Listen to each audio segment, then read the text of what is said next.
Il faut avoir les moyens de ses ambitions. Si on se donne les moyens de ses ambitions, il n'y a aucun problème, on peut y arriver.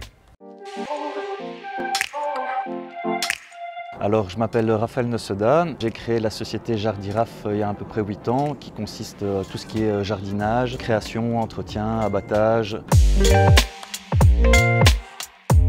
J'ai pas fait d'études, j'ai travaillé pendant longtemps avec un jardinier sur lequel j'ai appris énormément les bases du métier et ensuite j'ai continué avec lui pendant un certain temps et après je me suis lancé vraiment de manière indépendante. Pour l'instant c'est un métier qui n'est pas protégé, donc on peut effectivement se lancer sans avoir vraiment de formation officielle.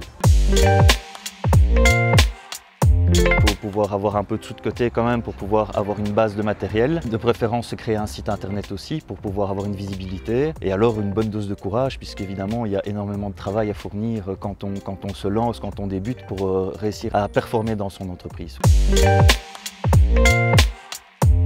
Bien en vivre pour peu qu'on y mette temps et l'énergie. Il faut avoir les moyens de ses ambitions. On doit faire beaucoup d'heures pour avoir une satisfaction et pouvoir alimenter, s'auto-alimenter en clients, en revenus évidemment, puisque c'est une part importante de l'activité. Il y a du matériel à acheter, à renouveler, à entretenir, donc il faut tenir un certain équilibre et pour ça, il faut effectivement travailler beaucoup.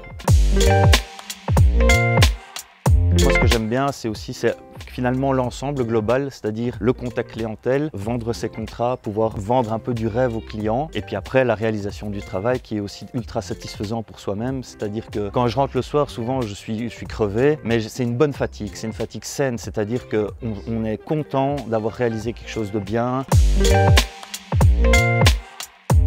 Ça fait partie du jeu, je pense que quand on se lance, il faut pouvoir l'accepter parce que ça fait partie intégrante du métier, le mauvais temps par exemple, la pluie. Parfois il y a des difficultés, des imprévus, une machine qui casse ou quoi, donc il faut quand même avoir une psychologie, un esprit quand même solide. Il faut être combatif, il faut en vouloir.